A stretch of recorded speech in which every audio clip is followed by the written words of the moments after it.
Di tengah persidangan, pikiran Abi melayang ke masa lalu. Ia teringat saat Estiana menjadi bagian dari keluarga Prana, seseorang yang pernah dekat dengan keluarganya. Namun, rasa percaya itu telah dihancurkan oleh tindakan yang kini terungkap di pengadilan. Perasaan Abi bercampur aduk amarah dan kecewa. Tiba-tiba, telepon Julia bergetar. Ia mengangkatnya dengan cepat, wajahnya berubah serius saat mendengar suara di ujung telepon. Itu adalah suaminya yang membawa kabar penting. "Julia, aku baru saja mendapat kabar dari Gio yang ada di rumah sakit. Elia sudah sadar," ujar Satria dengan nada penuh kelegaan. Julia membelalakan mata, nyaris tak percaya dengan kabar baik itu. "Benarkah? Apa dia baik-baik saja?" Dokter bilang kondisinya stabil. Tapi belum bisa bicara. Masih harus menjalani pemulihan. "Kamu harus kasih tahu Abi," ucap Satria.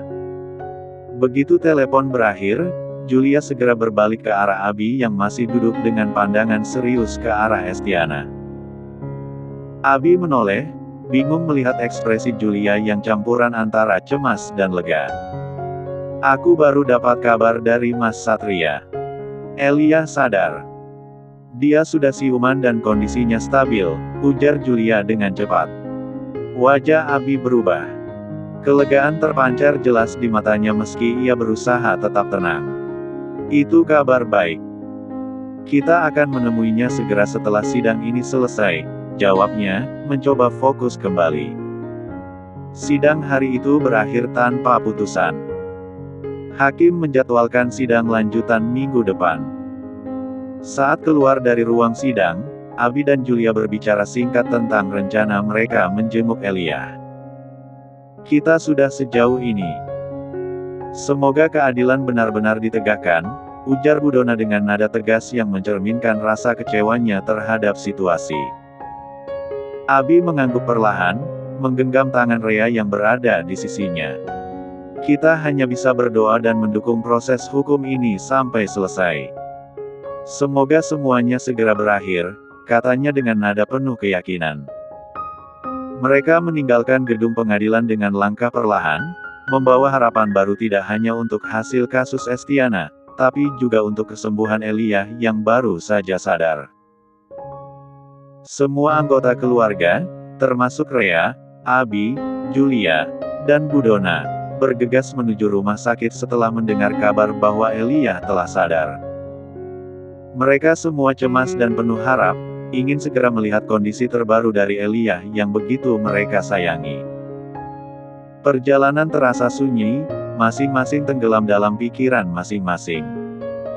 Julia terlihat lebih gelisah dari yang lain, jantungnya berdebar kencang, tak sabar ingin melihat kondisi putrinya. Setibanya di rumah sakit, mereka langsung menuju ruang ICU tempat Elia dirawat. Seorang dokter yang baru saja keluar dari ruang ICU menyambut mereka dengan senyum tipis dan memberikan penjelasan singkat tentang kondisi Elia.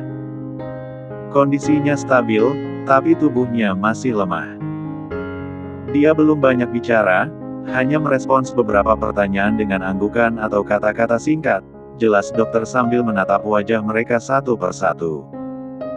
"Tolong tetap tenang dan hindari memberi kabar yang bisa membuatnya stres." Mereka semua mengangguk memahami. Setelah itu, mereka diizinkan masuk. Biasanya, hanya satu orang yang diperbolehkan berada di ruang ICU, tapi kali ini, Abi berhasil meyakinkan dokter agar seluruh keluarga bisa masuk. Saat pintu terbuka, Elia terbaring lemah di ranjang rumah sakit, wajahnya pucat namun matanya sedikit bersinar melihat kedatangan keluarga. Julia segera menghampiri putrinya, mencium keningnya dengan penuh kasih sayang. "Sayang, bagaimana perasaanmu sekarang?" "Mama di sini, semuanya ada di sini," ucap Julia dengan suara lembut, menahan air mata yang hampir jatuh. Elia tersenyum kecil, meski tampak jelas kelelahan. "Aku baik-baik saja, Ma," jawabnya pelan, hampir berbisik. Matanya melirik satu persatu anggota keluarganya. Abi, Rea, Dio, Satria, dan Bu Donna ada di sana. Namun ada satu sosok yang tak tampak, dan itu membuat Elia bertanya-tanya. "Mana nenek, Ma?" tanya Elia, sambil memandang ibunya yang berdiri di sampingnya. Pertanyaan itu membuat seisi ruangan terdiam. Seakan waktu berhenti. Julia menoleh ke arah suaminya, juga ke arah Rea dan Abi dengan tatapan penuh kecemasan. Mereka semua tahu betapa dekatnya hubungan Elia dengan Nyonya Diana, dan menyampaikan kenyataan tentang kepergian neneknya bisa menjadi pukulan yang terlalu berat, terutama mengingat Elia baru saja sadar dari komanya. Satria yang berdiri di samping Julia, menggeleng pelan, memberi kode agar istrinya tidak memberitahukan hal yang sebenarnya tentang kepergian Nyonya Diana. Julia berusaha tetap tenang. Ia menggenggam tangan putrinya dan tersenyum kecil. "Nenek. Nenekmu ada di rumah, sayang. Dia sangat ingin datang, tapi kondisinya tidak memungkinkan. Jadi, dia menitipkan pesan untukmu agar kamu cepat sembuh." Elia terdiam sejenak, kemudian mengangguk pelan. Namun wajahnya tampak kebingungan. "Tadi, aku bermimpi tentang nenek," ujarnya tiba-tiba, suaranya lirih namun jelas. "Mimpi apa, sayang?" tanya Julia, berusaha terdengar tenang meski kecemasan mulai menghantui pikirannya.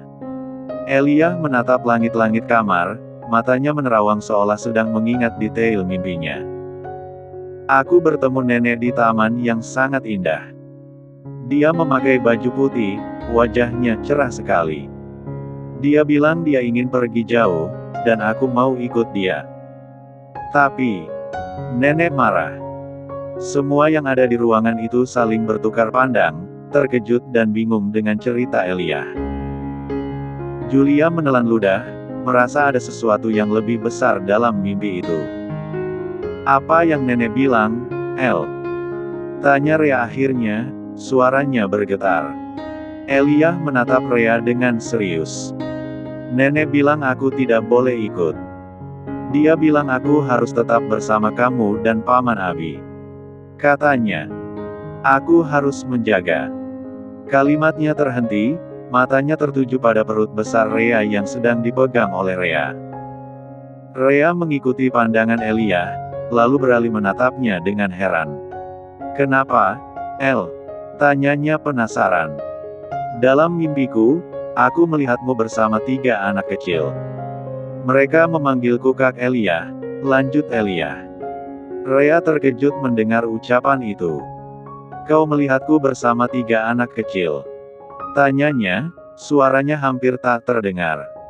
Elia mengangguk lemah. "Aku lihat Paman Abi menggendong 2 anak perempuan, dan kamu menggendong anak laki-laki." Mereka semua tersenyum. "Nenek bilang, aku harus bersama mereka dan menjaga anak-anak itu." Ruangan itu kembali hening. Semua orang terdiam, terkejut dan bingung dengan cerita Elia. Abi meremas tangan Rea, mencoba menenangkan istrinya yang mulai terlihat gelisah. Julia segera mengambil alih situasi. Ia tersenyum lembut dan mengelus kepala Elia. "Itu mimpi yang indah, sayang.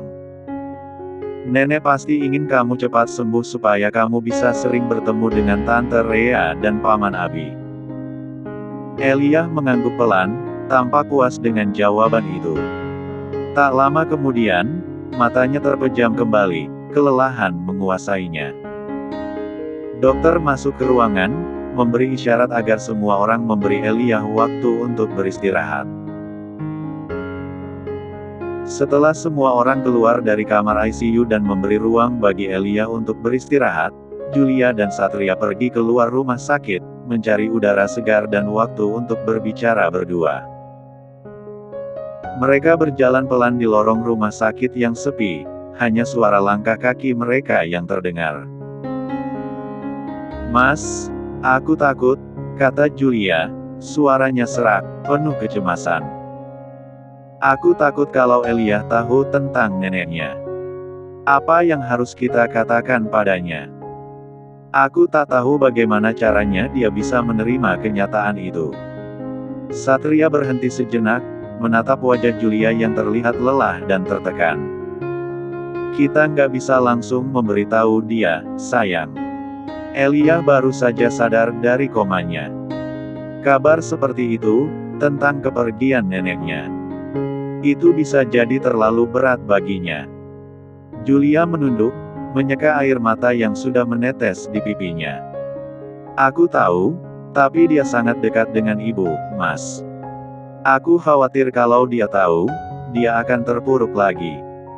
Elia sudah cukup melalui banyak hal. Dia mungkin akan merasa kehilangan 2 kali lipat, neneknya dan dirinya sendiri.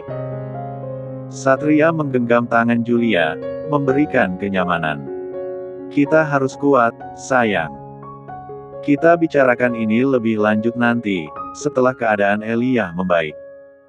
Untuk sekarang, kita harus jaga dia dan beri dia waktu untuk pulih.